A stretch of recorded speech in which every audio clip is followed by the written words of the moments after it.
Hello fashionistas, and welcome back for another episode of The Closet Confidential, brought to you by the Canine Chronicle on their Facebook page and on their webpage. Today we have a very special event. We have Tara Rowell Martin with us, who's going to be coming directly to us from Dallas. Tara is the wonderful human being who makes women beautiful. All those ladies that you see who judge groups at Westminster Kennel Club, Tara does their makeup.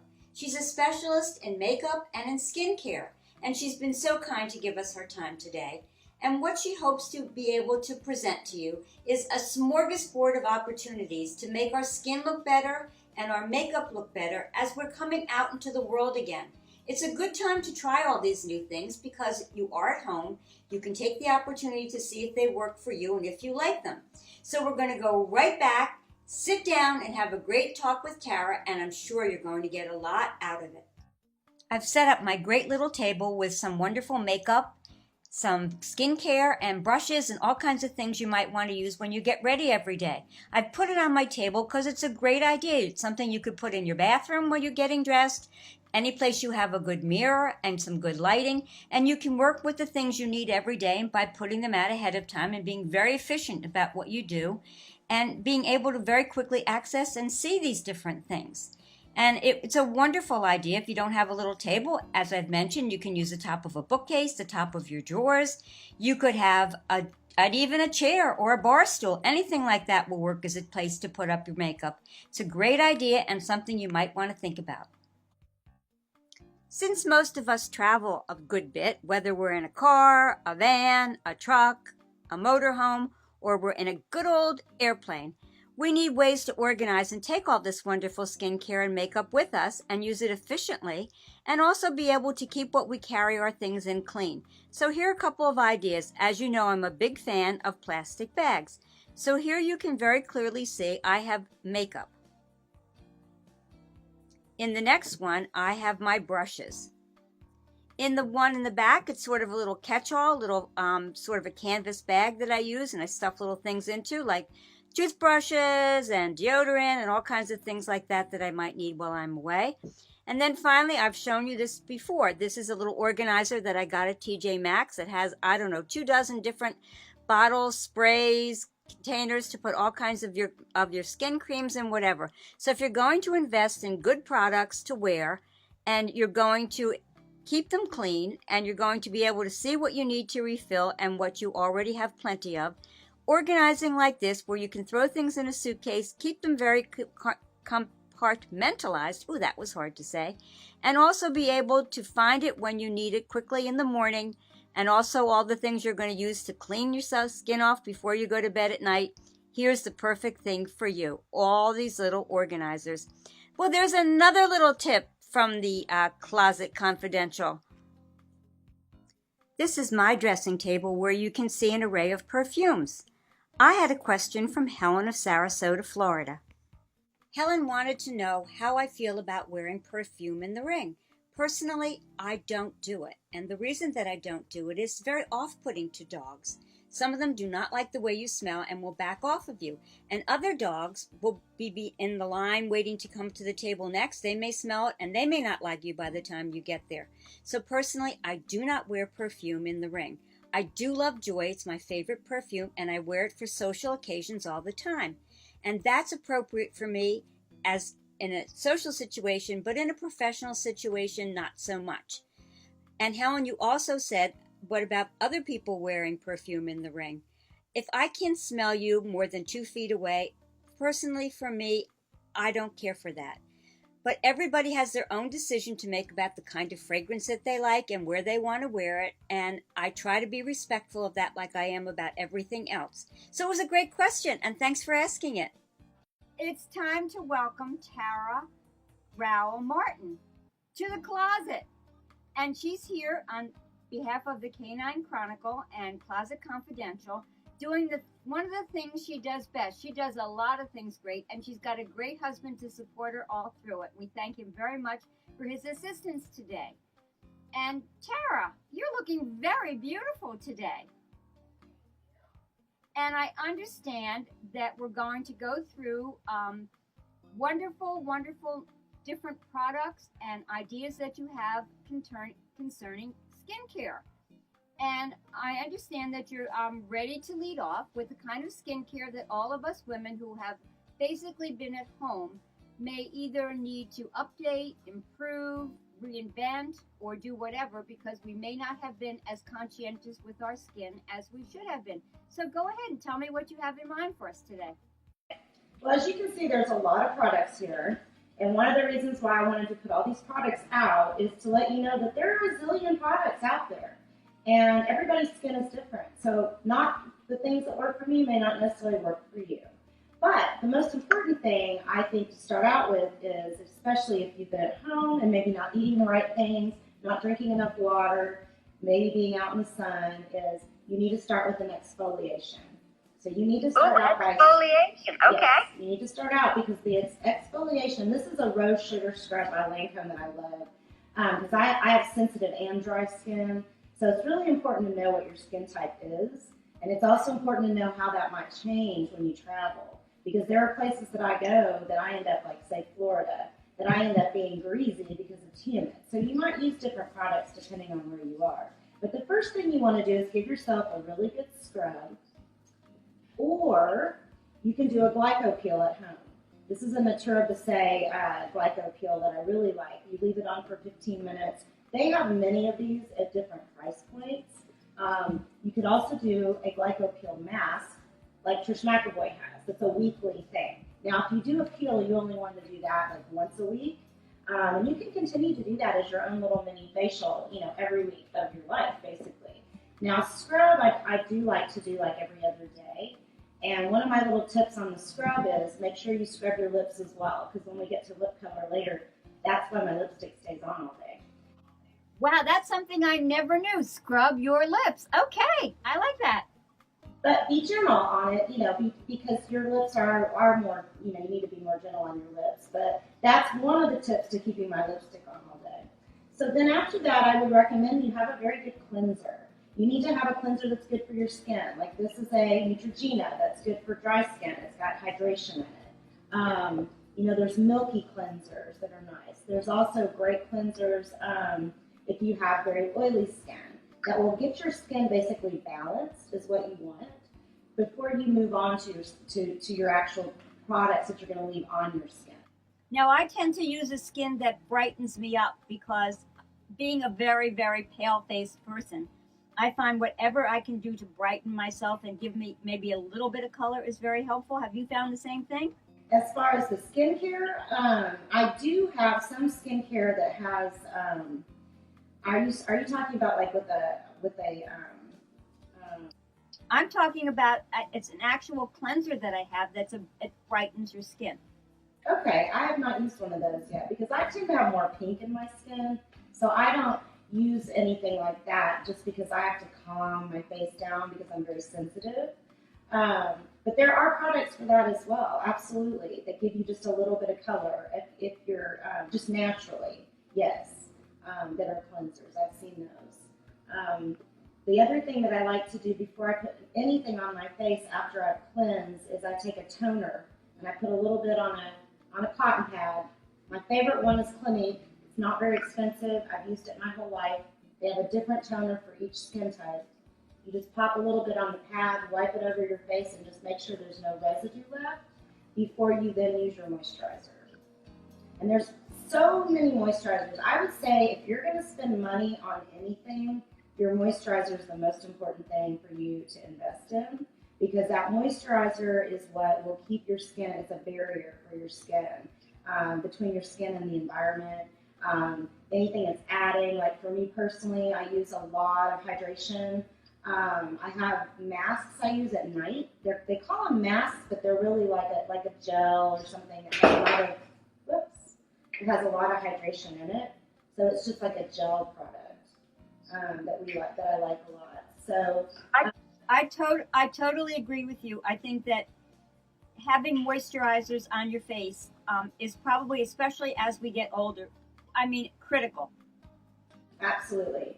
And if you're not someone who wears a lot of makeup, you still need to have that barrier. So that moisturizer is very, very important. One of the other things I do for cleansing, about twice a week I use my I forget what you call this thing. My Sonic, it's a Sonic thing or whatever, but I use this to exfoliate as well. So this is a really good tool. The reason why, I'm going to go back to exfoliation for a minute, the reason why you want to exfoliate a lot is, not too much, but enough, is to get all that stuff out of your pores and off your face that can accumulate. And cleansing alone does not get rid of it, so you have to exfoliate. My next thing that I recommend after you are moisturizing is you have to have something with SPF in it. You have to have something with SPF in it. You cannot go outside. The sun is the most damaging thing to your skin. Of anything that you do, the sun is. So it's very, very important to have an SPF. I have a really good one by Chantecaille. It's a 45 SPF.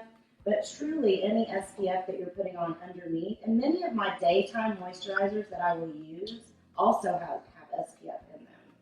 Right, absolutely. There's so many people going to dermatologists as they get older to repair the things that they did not do when they were younger. And so it's again, it's like these are such important things to know, Tara. This is great. Yeah. And so then after that, the other thing that I really like to do after I do just a regular moisturizer is I have a moisturizer that is a little bit tinted. So for me, that's really important because it gets rid of any discoloration I have on my face. That way when I go to put my foundation on, it looks very smooth. And so that's the order that I do that with the skincare, basically in the morning. And now Tara's going to share her information, which is, of course, fabulous, about night care.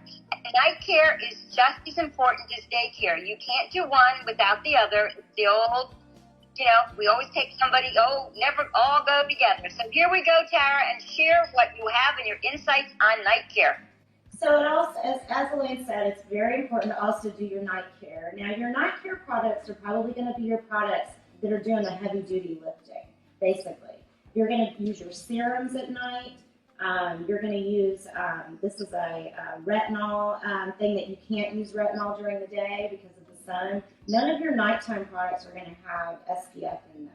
And that's one thing to remember. I like to take my makeup off. If I'm in a hurry, like I'm ready to go to bed, I just use makeup remover wipes, which is not ideal. Doesn't get your face as clean, but at least it gets a lot of that, the wear of the day off. And then I apply a moisturizer as well as then I apply the mask, either the gel mask over it or one of these, the serum masks at night. I don't do serums during the day because your makeup does not sit well on a serum typically. The other thing you have to remember is your eye creams. I have an eye cream that I use at night. I use a cream, and I have this little tool that I put it on, and I rub the little tool all around my face. So I'm never using my fingers on my face. I always use any brushes for product, including skincare product, because I just don't think your hands need to be associated with your face. So especially now, we've learned a lot about that. Right. I preach this to your face. I've preached this for a long time, and it's kind of interesting that that's come into play in our daily lives now. The other thing I like to do is it's a rose quartz roller. So after you put all your skincare on, I keep this just next to the bed, and while I'm watching TV, I just take it, and it helps with puffiness. It's a very inexpensive tool to buy, and it also helps with lifting. And if you just do it around your face like this every night, you get a very nice smooth texture. It also helps smooth out your skincare. That's a great stocking stuffer idea for next Christmas. It's fabulous, yes. We love these. When I worked at Neiman's, we sold 1 million of these. I mean, we couldn't keep them in stock because people just love them. So it's a fun little thing. You can use this to roll. You can use this around your eyes. It's very nice and cooling, and it's also, they say that it has some healing properties because it's rose quartz, if you believe in that. That's everybody's individual opinion. So yeah, and then I will give you one other tip. Okay, we love another tip. If you cannot take your makeup off, if you are just too tired or too whatever, you still need to put your skincare on. It's not going to end. It's better for you to put the skincare on even if you haven't washed your face than not put it on at all. Because I find people will get in a rut and they won't take their makeup off, and then their skin just gets drier and drier and drier. So you can still use your skincare on top of your makeup. It's not ideal, and I don't recommend doing it, but in a pinch, it's okay. Well, we're all still waiting for some genius to come up with an idea of how we can spray our faces with our makeup on and get up cheery and happy the next morning in an emergency situation. That would be fabulous, yes. There you go. There's a new future for you. Right. The Jetsons. Like the Jetsons.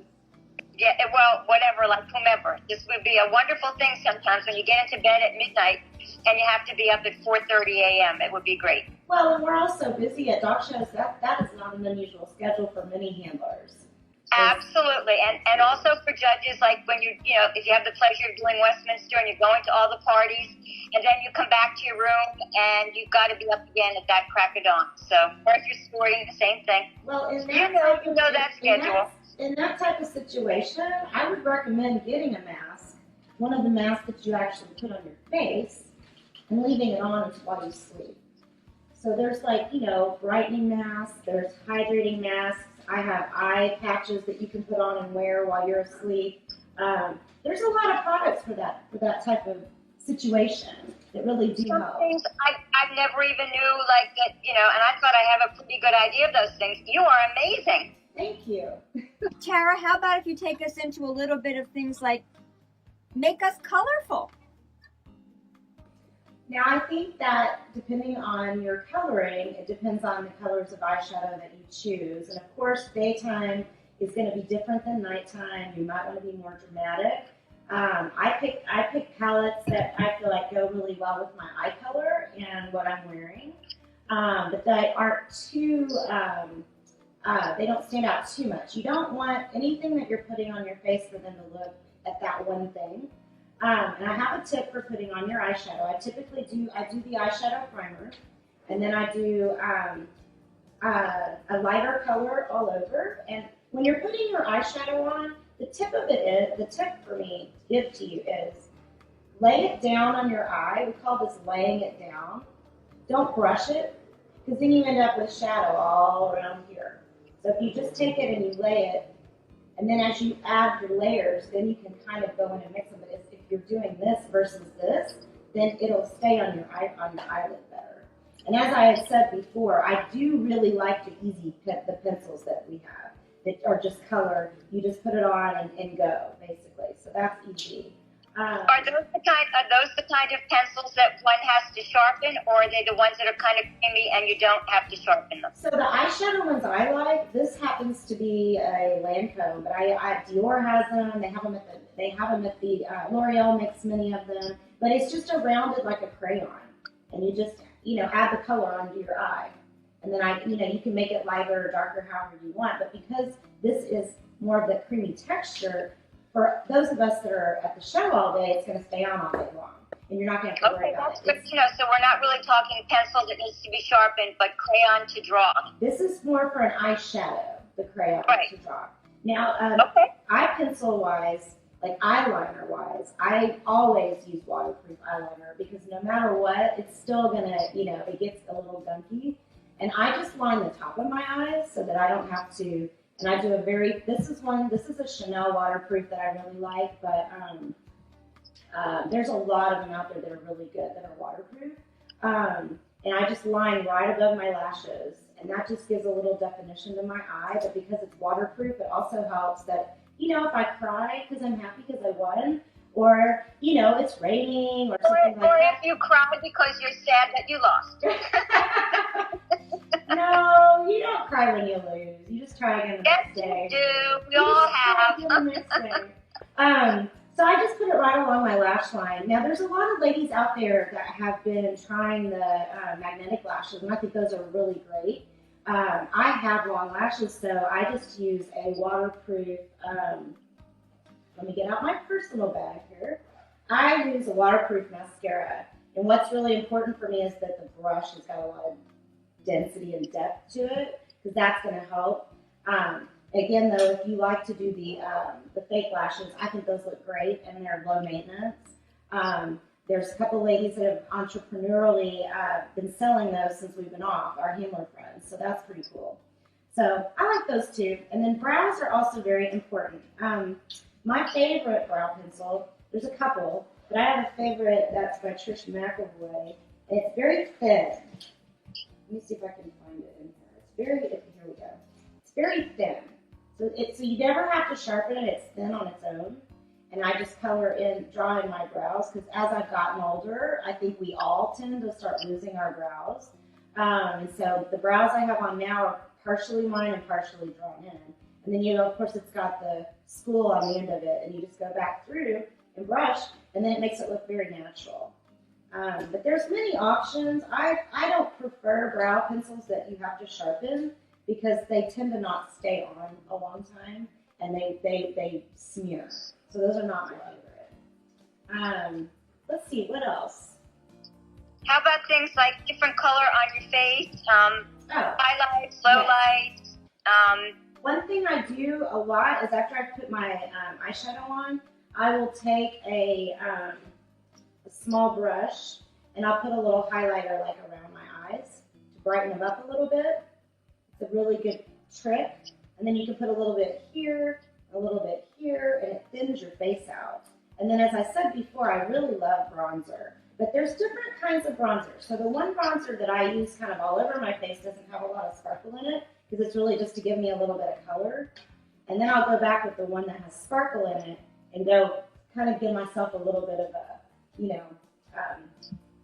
more of a cheekbone, which is a good color. But in using that kind of a bronzer or a highlighter, lowlighter, you're not talking about the ones that I see on many people in the ring these days that almost looks like they put, excuse the French, sequins are on their face. I don't understand those. No, you don't want to be that sparkly. If that's the first thing someone notices about your face and what's on it, then that's probably not good. It's a little much, yeah. So I would say no sequins on your butt and not too much glitter on your face. Correct. Agreed. Okay, good. I have a question. You're using tons of brushes.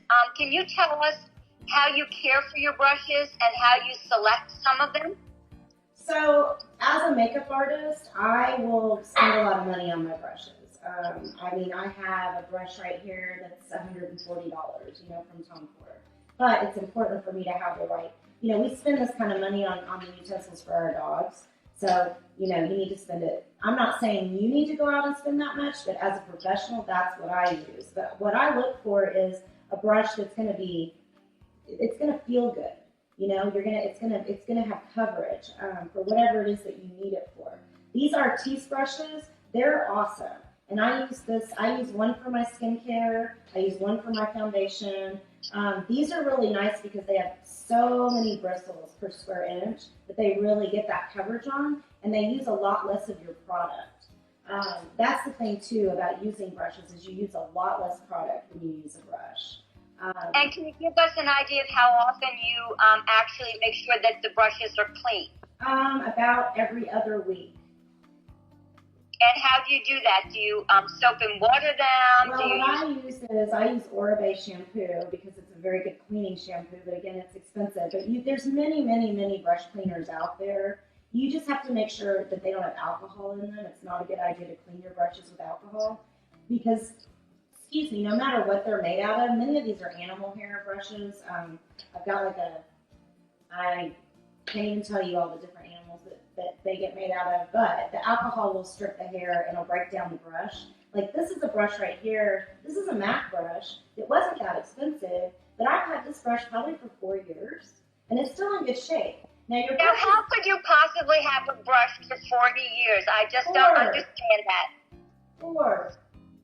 4 years. Oh, 4. That's good. I was going to say, I look at that. No. That's good. I'm glad I misheard you. You need to replace your brushes.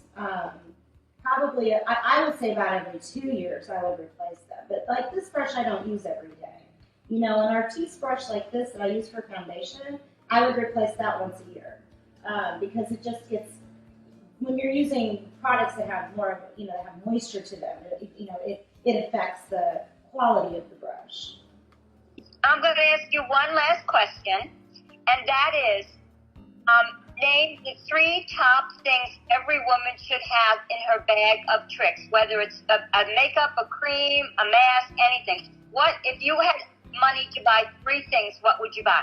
So we didn't talk about lipstick. Lipstick's very important to me. I was going to tell you my lipstick trick. Not only show us your lipstick trick, and then you can answer the question. Okay. I'm a very big lover of red lipstick. I'm sure everyone knows that. I love bright lipstick. I have probably over 200 of them. I know, my husband just made a face. Yeah. I probably have over 200 of those red lipsticks. But the Imelda Marcos of lipstick. Right. Okay. Well, they're all a different color of red. So there you go. But my tip is take a lip pencil that's a shade lighter no matter what color you're using. If it's, brown, pink, coral, red, take a lip pencil that's maybe the same exact shade or a shade lighter, line your lips, color them in, and then put your lipstick over. And you might add a little gloss. That way, like halfway through the day, all you have to do is just add a little gloss to it and it freshens it up. And you're not having to reapply all day long. It's a really good tip. Tara, if you have a limited budget and you can only buy 3 products, what would be the top 3 products you would suggest? So if it were me and I was limited to 3 products, my most important would be my moisturizer. Because, that would probably be the product I would spend the most money on because it's the most important long term. And then for me personally, I have to have lipstick. I have to have it. If I know it has to be red. It has to be or some form of red. And then I think my 3rd product would be my eye cream. I think that would be the other important one. I think I would be fine if I just had those 3 items. And I bet you'd be just as beautiful as you are today. Well, that's sweet. Thank you. We can't thank you enough. And on behalf of the Canine Chronicle and Closet Confidential, I want to thank you for giving us your time, expertise, and your passion for what you do. It shows up in your sweet, wonderful face and the beautiful way you always look. Tara Martin, you are a gem, and we thank you so very, very much. Thank you. That was amazing. Thank you, Tara. Okay, all you fashionistas out there, get your stuff out now. It's time to get out your things like your makeup remover for your skincare. Get out all those wonderful creams and lotions and potions she suggested. Get your makeup color on you. And don't forget, next time I want to see you looking fabulous. And so, until the next time, this is Elaine Lessig saying, have a good week. We'll see you next week on the Canine Chronicle Closet Confidential. Bye until then. I want everybody to check on the Canine Chronicle website or on the Facebook page. There'll be instructions on how to submit a 1-minute video where you can ask your question, and we will choose some really great questions and go into it. Please tell us your name, where you live, what you do in dogdom. Are you a handler? Are you a breeder? Are you an exhibitor? And we'd like to tailor the answer to your needs specifically, but something that we can share with everybody. So don't forget to check on the Canine Chronicle website and on the Facebook page for the information on where to send your questions to the Closet Confidential.